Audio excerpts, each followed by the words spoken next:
राष्ट्र शक्ति का दैनिक अभिनंदन। आज की प्रस्तुति का शीर्षक है सिनॉप्सिस, शोध प्रारूपिका।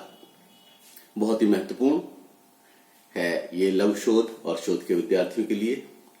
आइए इस पर विचार करते हैं। किसी भी क्षेत्र में शोध करने से पूर्व मनोमस्तिष्क में एक तूफान, एक हलचल होती है और ये जो हलचल हमें महसूस होती है, इसी से शोध परिक्षेत्र की तलाश प्रारंभ होती है। विषय की तलाश से लेकर परिणति तक का आयाम मुखर होने लगता है और इसी मनोवेग वैचारिक तूफान को शोध एक सृजनात्मक आयाम देता है एवं अस्तित्व में आता है शोध प्रपोजल या शोध की रूपरेखा या शोध प्रारूपिका। हमारे शोधार्थियों में इसके लिए एक शब्द प्रचलन में है और वह है सिनॉप्सिस। शोध को क्रमबद्ध वैज्ञानिक स्वरूप देते हुए लघु शोध व शोध के विद्यार्थी सरलता से कार्य कर सहजता से इसे परिणति तक ले जा सकते हैं। सिनॉप्सिस के जो चरण हैं, स्टेप्स हैं, उसे एक निश्चित क्रम की आवश्यकता होती है और वह क्रम अगर हमारे मस्तिष्क में होता है तो कुछ भी कठिन नहीं होता। तो पहले हम उसके क्रम पर विचार कर ले रहे हैं और उसके बाद फिर एक एक विषय वस्तु को स्पष्ट कर दिया जाएगा। लेकिन इससे पहले मैं आपको एक बात बता दूं कि यहां पर जो कुछ भी आप YouTube में देख रहे हैं, इसे अगर आप लिखित विवरण इसका प्राप्त करना चाहते हैं तो इसके नीचे एक और लिंक दिया हुआ है और उसे आप टच करेंगे तो इसका लिखित विवरण, जो कुछ भी मैं बोल रहा हूं, वो सारा का सारा वहां पर आपको दिखाई पड़ जाएगा। तो प्रारंभ करते हैं कि इसके स्टेप्स क्या क्या हैं। ध्यान रखिए, मैं केवल 11 स्टेप्स आपको दे रहा हूं। इसमें पहला है प्रस्तावना। दूसरी बात जो लिखी जाती है वह कि जो भी विषय वस्तु है इसकी आवश्यकता क्यों। नेक्स्ट समस्या, क्या आखिर हमारी प्रॉब्लम क्या है जिस पर कि हम विचार करेंगे। नेक्स्ट उद्देश्य। उसके बाद फिर हाइपोथेसिस यानी कि परिकल्पना और उसके बाद प्रतिदर्श कि हमने कितनी पॉपुलेशन ली है, कितनी जनसंख्या ली हुई है। और इसके बाद कि हमारा जो शोध करने का प्रोसीजर है, शोध विधि, वो क्या है। शोध विधि नेक्स्ट हेड के रूप में लेंगे और इसके बाद फिर शोध उपकरण, हमारा साधन क्या है जिससे कि हम उसे सारा डाटा वगैरह कलेक्ट करेंगे। और नेक्स्ट है प्रयुक्त सांख्यिकीय विधि और उसके बाद फिर परिणाम, परिणाम के आधार पर निष्कर्ष एवं सुझाव। और इसके बाद, क्योंकि ये लघु शोध का सिनॉप्सिस है, मुखड़ा है, और इसके बाद फिर शोध प्रारंभ होता है, तो अंतिम में हम इसे लिखेंगे कि प्रस्तावित रूपरेखा जो शोध कार्य के लिए, जो मेन कार्य के लिए है, वो क्या होगी और वो शोध के स्वरूप के अनुसार होगी। आइए अब एक एक बिंदु पर विचार करते हैं। सबसे पहले विचार करते हैं प्रस्तावना, इंट्रोडक्शन।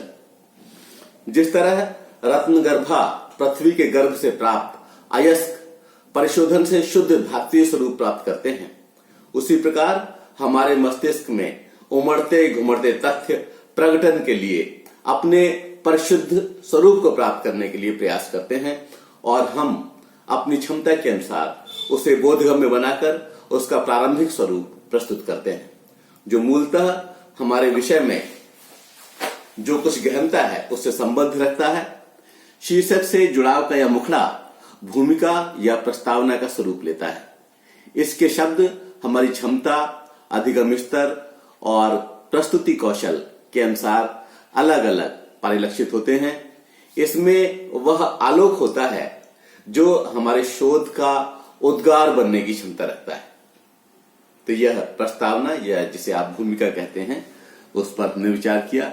अब अगले बिंदु पर विचार करते हैं कि आवश्यकता क्यों, इसमें क्या दिया जाए, आखिर इसकी इंपॉर्टेंस क्या है, इसे विचार करते हैं। यह बिंदु विषय वस्तु के महत्व को प्रतिपादित करता है और उस पर कार्य करने की औचित्य को सिद्ध करता है कि आखिर हम इसी विषय वस्तु पर काम क्यों कर रहे हैं। इसकी औचित्यता को वह सिद्ध करता है कि आखिर अमुक चर को या अमुक पात्र या विषय वस्तु को ही हमने अपने अध्ययन का आधार क्यों बनाया। हमें देश, काल, परिस्थितियों के आलोक में अपने विषय और उसी परिक्षेत्र पर कार्य करने की तीव्रता का परिचय कराना होता है कि दूसरे लोग भी महसूस कर सकें कि आखिर हमने इसी विषय वस्तु पर कार्य क्यों किया है। और इसे ऐसे शब्दों में लिखा जाना चाहिए कि पढ़ने वाला उसकी तीव्रता को महसूस कर सके और उसका मानस सहज रूप से आपके तर्कों का कायल हो जाए कि हाँ, वास्तव में इसकी आवश्यकता थी और इसलिए यह अध्ययन आवश्यक था। अब नेक्स्ट बिंदु पर हम विचार करते हैं। हेड शीर्षक के रूप में मैंने आपको बताया था समस्या यानी कि प्रॉब्लम। यहां समस्या या समस्या कथन से आशय शोध के शीर्षक से है। शीर्षक संक्षिप्त, सरल, सहज, बोधगम्य व सार्थक भावयुक्त होना चाहिए। अनावश्यक विस्तार या अत्यधिक कठिन शब्दों के प्रयोग से बचकर उसे अधिक पाठकों की बोधगम्यता की परिधि में लाया जा सकता है। यह शुद्ध व भाव स्पष्ट करने में समर्थ होना चाहिए। शोध स्वरूपानुसार इसका उपयुक्त चयन व शुद्ध निरूपण होना चाहिए। इसमें हमें अपनी विद्वता नहीं दिखानी है कि बहुत सारा क्लिष्ट या कठिन सामान या कठिन शब्द इसमें डाल दिया, ऐसा नहीं। ऐसा हो जो सबके द्वारा सहज बोधगम्य हो और सरलता से उसको समझा जा सके। अब आते हैं नेक्स्ट बिंदु पर, उद्देश्य कि हमारे ऑब्जेक्टिव्स क्या क्या होंगे। उद्देश्य बहुत सधे शब्दों में बिंदुवार दिए जाने चाहिए, पॉइंट्स के रूप में। तुलनात्मक अध्ययन में निर्धारित चर के आधार पर न्यायादर्श के प्रत्येक वर्ग का दूसरे से तुलनात्मक अध्ययन करना उद्देश्य का अभिप्सित होगा। यह शोधानुसार क्रमिक रूप से व्यवस्थित किए जा सकते हैं। और नेक्स्ट बात आती है जो कि बहुत ही महत्वपूर्ण बात होती है, जो कि किसी भी शोध का आधार होती है, वह है परिकल्पना या परिकल्पनाएं, हाइपोथेसिस। परिकल्पनाओं का स्वरूप शोध के स्वरूप पर अवलंबित होता है। सकारात्मक, नकारात्मक और शून्य परिकल्पना अस्तित्व में है, लेकिन शोध हेतु शून्य परिकल्पना सर्वाधिक उत्तम रहती है। इसको भी क्रमवार तुलना के स्वरूप के आधार पर हम व्यवस्थित करते हैं। यदि ग्रुप ए और ग्रुप बी के लड़कों को कंप्यूटर की प्रगति के प्रति भय के आधार पर तुलना करनी हो तो इसे इस प्रकार लिखेंगे कि ग्रुप ए और ग्रुप बी के लड़कों में कंप्यूटर के प्रति भय के आधार पर कोई सार्थक अंतर नहीं है। यानी कि इसमें दोनों ओर जाना सुगम हो जाता है। जैसा भी हमारा परिणाम आता है उस आधार पर हम तय कर पाते हैं और बड़ी सरलता से तय कर पाते हैं। इसके बाद हम विचार करते हैं कि प्रतिदर्श यानी कि सैंपल साइज हमारा क्या होगा, सैंपल क्या होगा, जो जनसंख्या जिसके ऊपर हमें शोध करना है वो क्या होगी। प्रतिदर्श या न्यायादर्श शोध की प्रतिनिधिकारी जनसंख्या होती है। यह समस्या के स्वरूप, शोधार्थी की क्षमता, समय व साधनों द्वारा निर्धारित होती है। शोध हेतु चयनित जनसंख्या का शोध स्वरूप विभिन्न वर्गों में वितरण कर लेते हैं। इस बात को समझिए कि शोध हेतु चयनित जनसंख्या का शोध स्वरूपानुसार, शोध का जैसा हमारा स्वरूप है उसके अनुसार विभिन्न वर्गों में वितरण कर लेते हैं, जिससे परस्पर तुलना सुगम हो जाती है। यह भी परिकल्पना के निर्धारण में सहायक होती है कि हम उसे बांट लें कि जैसे मान लीजिए किसी पे काम करना है तो उसमें इतने पुरुष, इतनी महिला, इतने आर्थिक रूप से संपन्न, इतने विपन्न, जैसा भी हम जिस तरह की व्यवस्था रखना चाहें उस तरह से हम उसका वर्गीकरण कर सकते हैं, जिससे कि हमें तुलना करके और हम किसी निष्कर्ष पर पहुंच सकें। आगे हम विचार करते हैं अगले बिंदु पर, शोध विधि यानी रिसर्च मेथड हमारा क्या होगा। इसका निर्धारण शोध शीर्षक के स्वरूप पर अवलंबित होता है। हिस्टोरिकल रिसर्च या सर्वेक्षण आधारित शोध सिनॉप्सिस के पूरे स्वरूप को प्रभावित करते हैं। शोध विधि शोध की दिशा तय करने में सक्षम है। इससे शोध की दिशा तय हो जाती है। नेक्स्ट पॉइंट यानी कि शोध उपकरण, रिसर्च टूल्स। शोध स्वरूपानुसार ही इसकी आवश्यकता होती है। कुछ प्रमाणिक शोध उपकरण मौजूद हैं जो स्टैंडर्ड मौजूद हैं, जिन्हें कि आप मंगा सकते हैं। बहुत पुराने नहीं होने चाहिए, नए शोध उपकरण इस्तेमाल करें जो वर्तमान की आवश्यकता के हिसाब से हो, एवं इनकी आवश्यकता अनुसार खुद भी हम इसका निर्माण कर सकते हैं। और कभी कभी तो हमें खुद की आवश्यकता के हिसाब से शोध उपकरण बनाना ही होता है। वर्णनात्मक शोध प्रबंध में इसकी आवश्यकता नहीं होती। इसके बाद हम विचार करते हैं प्रयुक्त सांख्यिकीय विधि की, यूज्ड स्टैटिस्टिकल मेथड।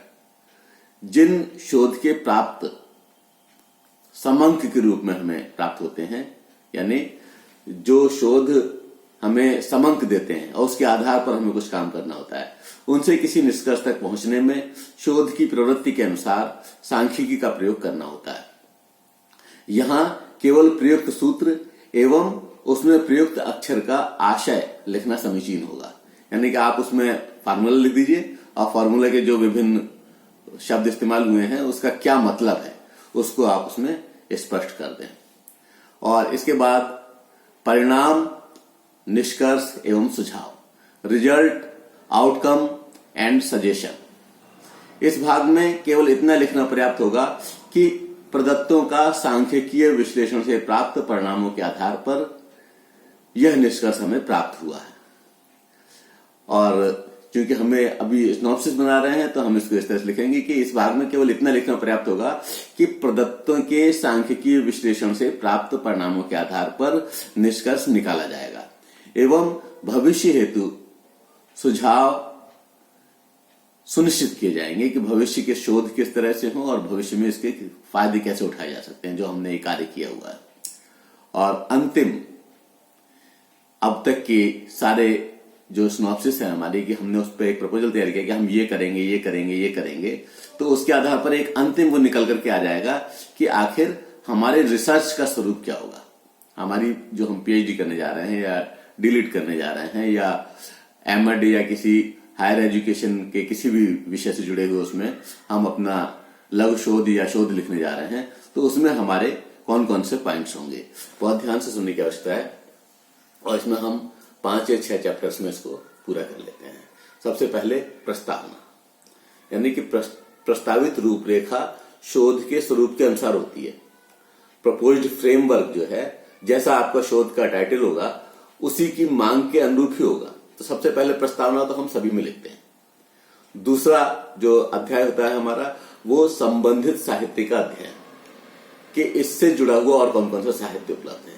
फिर अध्ययन की योजना का प्रारूप और इसके बाद फिर आंकड़ों का विश्लेषण एवं विवेचन, फिर शोध निष्कर्ष एवं सुझाव। जहां सांख्यिकीय विश्लेषण आवश्यक नहीं है उन वर्णनात्मक, ऐतिहासिक या विवेचनात्मक शोध में चतुर्थ अध्याय जो मैंने बताया था उसमें आवश्यकता के अनुसार परिवर्तन हो जाए, क्योंकि वहां पर आंकड़े उपलब्ध नहीं है इसलिए फिर उसके विश्लेषण की आवश्यकता नहीं है।